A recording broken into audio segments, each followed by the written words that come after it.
नमस्कार दोस्तों, विनय जटौंडिया आपका स्वागत करता हूं शिखर एकेडमी के यूट्यूब चैनल पर।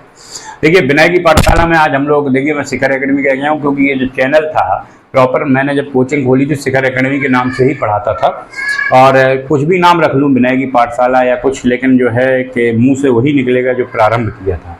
तो विनय जटौंडिया के चैनल पर आपका स्वागत है। आज हम लोग बात करेंगे 4 महत्वपूर्ण सवालों पर लाभ हानि के।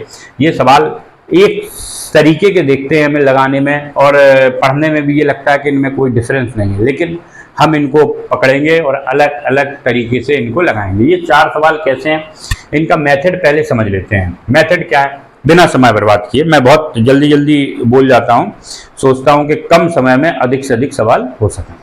देखिए मेथड क्या है, मेथड सिंपल सा है। मैं यहाँ पर क्रय मूल्य, देखिए ये क्रय मूल्य पकड़ के चलना है आपको, और इसी जगह पे अभी विक्रय मूल्य आएगा। कैसे पकड़ना है, कहता है 20 वस्तुओं को बेचने पर 5 वस्तुओं के क्रय मूल्य के बराबर लाभ होता है।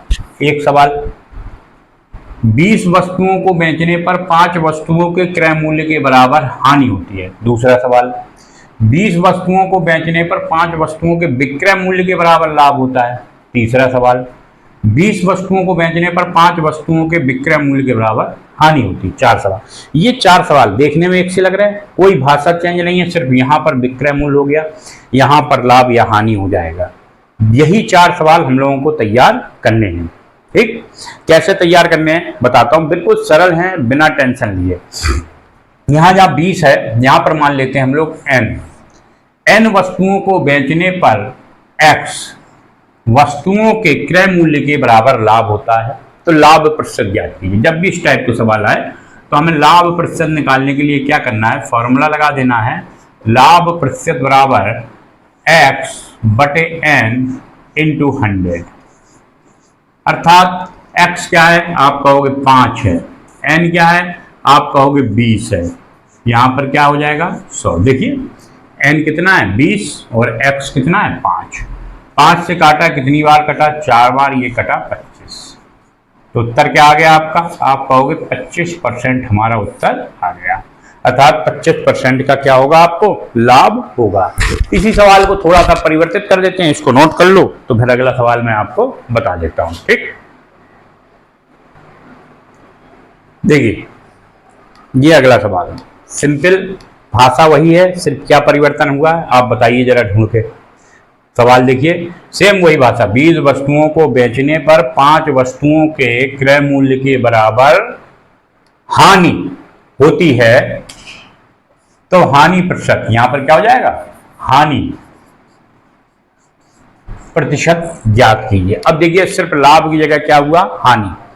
सवाल हमें करना है, तो देखिए यहां पर भी क्या होगा, हानि निकालना है, तो हानि प्रतिशत।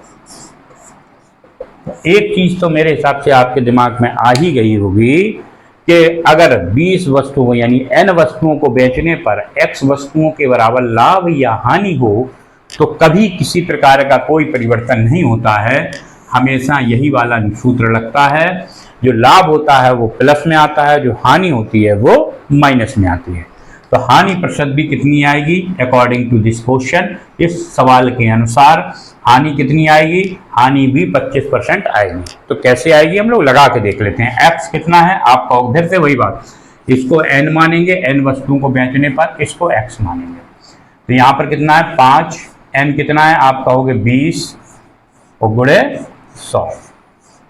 कितनी बार कट गया, आप कहोगे 5 बार, तो 25, तो कितना आ गया 25%। तो हानि कितनी आ गई आपकी 25%। मैंने कहा था 4 सवाल हैं, चारों को अलग अलग तरीके से आपको चारों एक साथ ऐसे बताऊंगा कि आपके दिमाग में फीड हो जाएं। तो ये 2 प्रकार के सवाल आपके समाप्त हो गए। अब तीसरे प्रकार के सवाल की बारी है, तो इसको नोट कर लीजिए, तब तीसरे प्रकार का सवाल मैं आपको बताता हूं। चलिए देखिए, सवाल का प्रारूप वही है, सब कुछ वही है, सिर्फ क्या परिवर्तन हुआ देख लीजिए जरा। 20 वस्तुओं को बेचने पर 5 वस्तुओं के विक्रय मूल्य के बराबर, क्या परिवर्तन हुआ, विक्रय मूल्य। अर्थात यहां पर पहले क्या था 2 सवालों में, क्रय मूल्य था, अब क्या है विक्रय मूल्य। थोड़ा सा परिवर्तन हुआ है। अब क्या कह रहा है, विक्रय मूल्य के बराबर लाभ होता है, लाभ होता है तो लाभ प्रतिशत ज्ञात कीजिए। अब हमें लाभ प्रतिशत ज्ञात करना है, क्या हो रहा है, लाभ हो रहा है और हमें क्या ज्ञात करना है, लाभ प्रतिशत ज्ञात करना है। सिंपल सा फंडा है। हम लोग यहाँ लाभ प्रतिशत इसमें कैसे निकालेंगे देखते हैं। देखिए फिर से समझ लीजिए, ये जो देखिए थोड़ा वीडियो डिस्टर्ब हो गया था तो समझ लीजिए, लाभ बराबर क्या होगा, हम कहेंगे x अपान n माइनस एक्स गुणे 100। अब यहाँ पर x क्या है तो आप कहोगे x क्या है आपका, आप कहोगे 5 है। n क्या है आप कहोगे 20 है और x क्या है आप कहोगे 5 है गुणे 100। क्या आ जाएगा 5/15 गुणे 100। 3 बार ये कट गया, 3 से इसमें भाग देंगे 100 में तो कितनी बार आएगा, आप कहोगे 33 सही 1/3%। तो ये था सवाल किसका, आपका ये वाला सवाल जो था आ रहा है फ्रेम में, ये वाला सवाल था विक्रय मूल्य वाला, यानी विक्रय मूल्य का लाभ वाला सवाल था। अब बचा क्या हमारे पास, हमारे पास बचा विक्रय मूल्य का हानि वाला सवाल। सवाल में कुछ था नहीं, आपको क्या पकड़ना है, आपको n और x पकड़ना है। अगर इसमें आपको भ्रम नहीं है तो सवाल आपको बड़ी आसानी से आ जाएगा। अगर आप n और x में भ्रमित हो गए तो सवाल आपका गलत होना निश्चित है। तो इसको याद रखने का क्या है फंडा, आपको ये याद रखना है कि 20 वस्तुओं यानी n वस्तुओं को बेचने पर, यानी n वस्तुओं को बेचने पर ही सब कुछ हो रहा है। बस इतना याद रखिए कि n वस्तुओं को बेचने पर ही सब कुछ हो रहा है, चाहे फिर x कुछ भी बना रहे। तो जिसको बेचने पर लाभ हो रहा है क्रय मूल्य के बराबर या विक्रय मूल्य के बराबर वो n है। ठीक, इतना पकड़ के चलेंगे तो सवाल कहीं पर भी गड़बड़ नहीं होगा। चलिए इसको नोट करेंगे, फिर अगला सवाल देखते हैं हम लोग। चलिए सवाल थोड़ा सा बदल गया है, कह रहा है 20 वस्तुओं को बेचने पर 5 वस्तुओं के, देखिए फिर से 20 वस्तुओं को बेचने पर, यानी अगर कहता 50 वस्तुओं को बेचने पर तो n का मान क्या होता, 50 होता। वो कहता 60 वस्तुओं को बेचने पर तो n का मान क्या होता, 60। जिसको भी बेचने पर तो उसका मान n है। 20 वस्तुओं को बेचने पर 5 वस्तुओं के विक्रय मूल्य के बराबर क्या हो रही है, हानि। तो हानि प्रतिशत निकालो। तो ये चौथा सवाल है, पहले बेचने पर क्रय मूल्य के बराबर लाभ हुआ, फिर क्रय मूल्य के बराबर हानि हुई, अब विक्रय मूल्य के बराबर हानि हो रही है। तो अब इस सवाल को हम लोग कैसे लगाते हैं, देखिए साधारण तरीका है, फिर वही फंडा कि हानि प्रतिशत बराबर x अपान n प्लस x इंटू 100। वहां क्या था, माइनस था, यहाँ क्या है प्लस, यानी हानि में वहां पर क्या था आपका, आप कहोगे हानि में वहां पर माइनस, सॉरी प्लस है और लाभ में क्या है माइनस। सिर्फ उल्टा आपको याद रखना है कि हानि में आपका प्लस है और लाभ में माइनस। बकाया कुछ नहीं है, दोनों सवाल आपके सेम टू सेम थे।